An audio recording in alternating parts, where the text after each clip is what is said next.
course, the Four Seasons in the studio. Frankie, Valli, Bob Gaudio. I got to tell you this.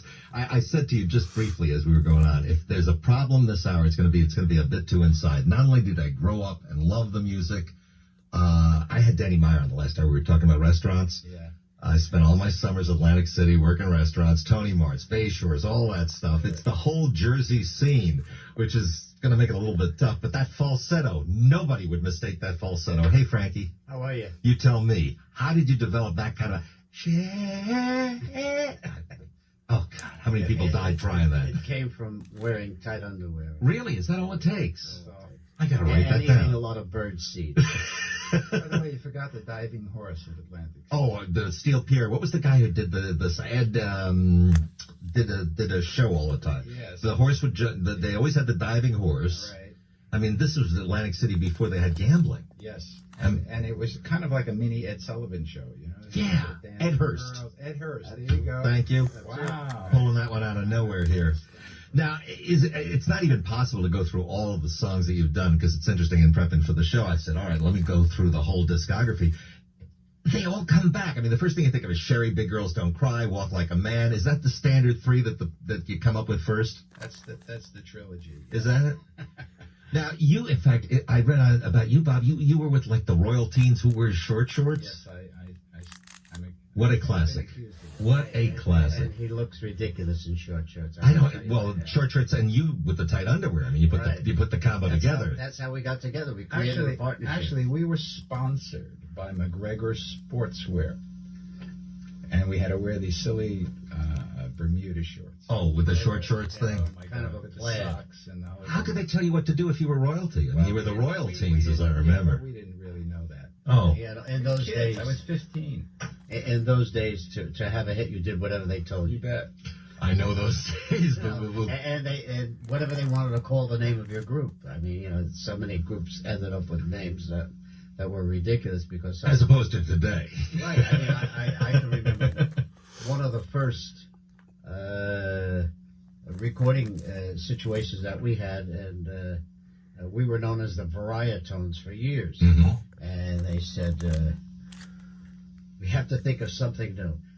I got it. The Four Lovers. I said, oh, jeez. Well, it would get you They got groupies. half of it right. You know, they got the 4 right.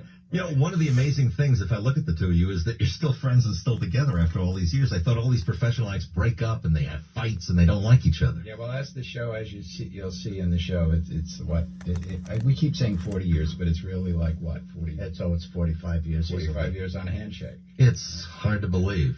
We're in some textbook somewhere. I don't know.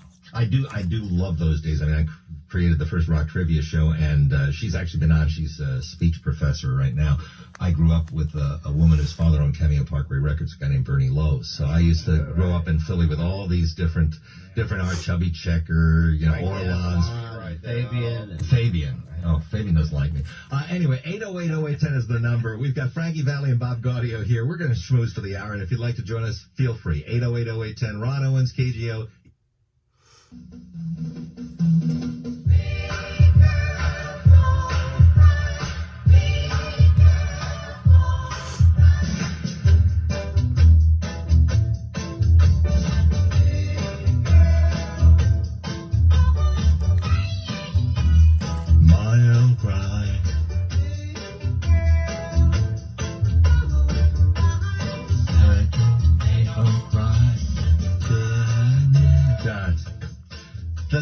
It brings back all the memories. I mean, do you guys get tired of singing these songs ever? I mean, how often do you sing them now? Because you're doing Jersey Boys. I don't have to sing them anymore. You never sing anymore? What about you, Frankie? I do them, and I it's great fun. You know, when you stop to think for a moment that people still come out and you make a living doing something that you really love to do, and for them it's fresh.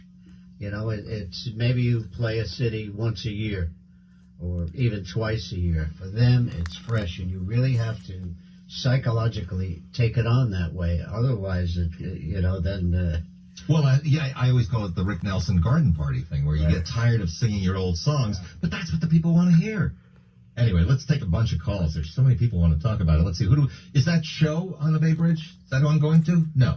Next call. Do I take the next one? Mark, 2? Okay. Sherry. in Forest Knolls. Good morning and welcome to KGO. Hi, I'm just a little out of breath from dancing to the, introduction music. But, I'm 58. I wanted to thank you for my trademark theme song. When I meet people, it's amazing the high percentage that begin to sing Sherry. Well, that's wonderful. It never stops, does it? It's amazing. Yeah. How many years has this been? Yeah, what did you do, Sherry? Thanks We for the did that song. Sure. in 1962. In 62.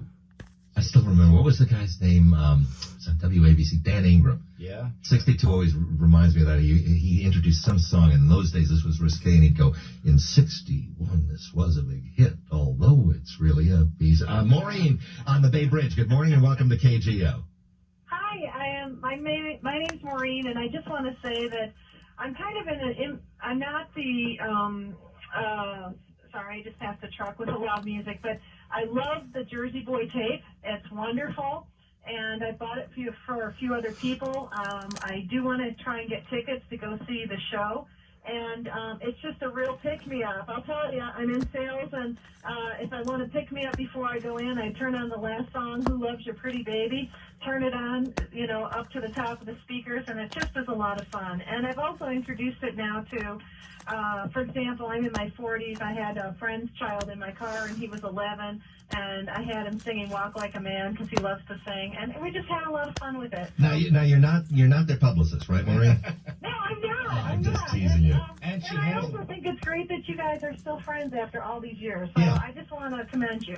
I'm just stunned that you bought the CD without having seen the show. I think that's fantastic. Talk about the show a little bit. I mean, Jersey Boys itself, because I've had a couple of friends who've seen it and love it in other cities. Yeah. Talk about it.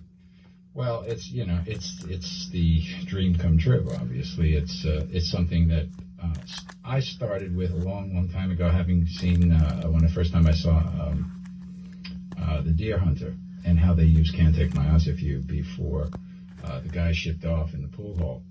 It was like a clue. It just struck me as, maybe our music can have more than just no offense, radio. There's a visual here because we're not. I take total offense, but anyway.